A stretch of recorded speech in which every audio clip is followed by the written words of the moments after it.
Ya, terima kasih Syafitas. Ada di informasi yang pertama, kita lihat Putin bakal datang ke Indonesia nih, kira-kira. Ya, Presiden Rusia Vladimir Putin kemungkinan akan datang ke Indonesia 2023 ini. Hal ini dibeberkan oleh Duta Besar Rusia untuk Indonesia, Lyudmila Vorobieva, kepada media Kremlin, RIA Novosti. Dalam wawancara, Lyudmila mengatakan kunjungan Putin terkait dengan KTT ASEAN yang akan diselenggarakan Indonesia tahun ini. Putin juga sebelumnya telah diundang dalam gelaran KTT G20 di Bali pada November lalu. Namun dirinya memutuskan untuk absen dan mengirim Menteri Luar Negeri Sergei Lavrov untuk mewakili Rusia dalam forum itu. Sementara itu, CNBC Indonesia sendiri sudah mencoba mengkonfirmasi lagi ke pihak kedutaan besar Rusia di Jakarta, namun masih menunggu konfirmasi melalui pesan singkat sang duta besar. Untuk diketahui pemirsa, tahun ini Indonesia akan menjadi tuan rumah sejumlah acara penting ASEAN, termasuk KTT Asia Timur.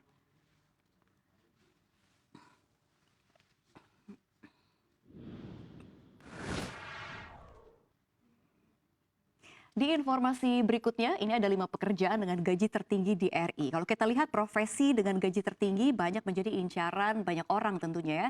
Di Indonesia sendiri ada beberapa pekerjaan dengan gaji di atas rata-rata yang menjadi rebutan.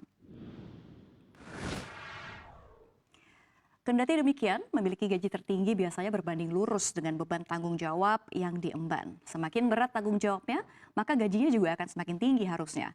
Survei dari situs komparasi gaji dan portal karir Salary Explorer menunjukkan ada beberapa pekerjaan di Indonesia dengan gaji tertinggi. Yang pertama ada CFO atau Chief Financial Officer. CFO ini merupakan tangan kanan Chief Executive Officer ya atau OFC yang menjalankan tugas penting untuk memastikan keuangan perusahaan stabil. Dengan tanggung jawab tersebut, CFO di Indonesia meraup gaji mulai dari 38.500.000 per bulan. Lalu berikutnya ada dokter gigi. Profesi dokter gigi juga turut masuk dalam jajaran profesi dengan gaji tertinggi nih. Survei menunjukkan gaji profesi ini di Indonesia berada di rentang 12.900.000 hingga 37.100.000. Berikutnya ada profesor. Gelar profesor di universitas menjadi salah satu yang paling bergengsi. Di gajinya ternyata juga tinggi. Kisarannya di antara 11.500.000 hingga 33 juta di Indonesia. Lalu berikutnya ada pilot. Bertanggung jawab atas keselamatan penumpang moda transportasi udara. Profesi pilot menuntut pendidikan dan pelatihan yang intensif. Gajinya di Indonesia berada di rentang 9.850.000 hingga 27.500.000 per bulannya. Lalu berikutnya ada direktur marketing. Di era digital seperti sekarang, peran marketing sangat krusial ya bagi bisnis untuk menarik minat pasar. Karenanya posisi ini menjadi salah satu yang meraup gaji tertinggi. Kisarannya antara 8.600.000 hingga 24.700.000 di Indonesia.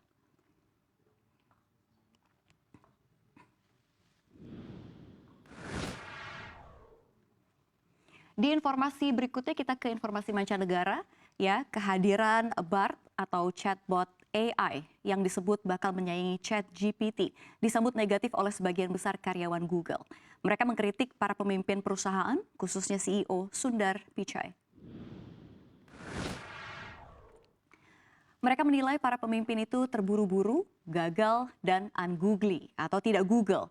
Kekecewaan itu disampaikan lewat forum internal populer Memgan yang dilaporkan CNBC Internasional setelah acara pengumuman BERT. ChatGPT memang dengan cepat diterima banyak orang dalam waktu singkat. Kepopuleran chatbot asal OpenAI juga membuat sejumlah raksasa teknologi ingin menirunya. Google dengan cepat membangun penantang ChatGPT bernama BART. Ini dibuat dengan landasan proyek AI, perusahaan bernama Lambda atau Language Model for Dialogue Application atau model bahasa untuk aplikasi percakapan. Dalam pengumumannya minggu lalu, Pichai menjanjikan inovasi baru ini akan bisa menyaring informasi yang kompleks untuk lebih mudah dicerna. Dengan cara tersebut diharapkan pengguna bisa memahami informasi lebih cepat.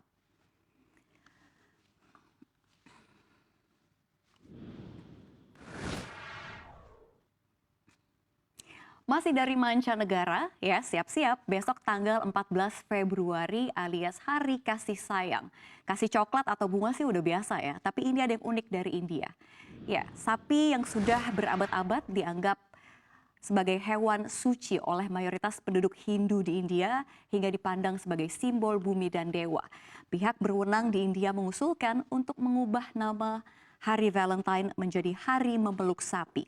Tujuan dari hal ini untuk mempromosikan nilai-nilai Hindu dengan lebih baik dan menggantikan Valentine yang dianggap berasal dari kultur Barat.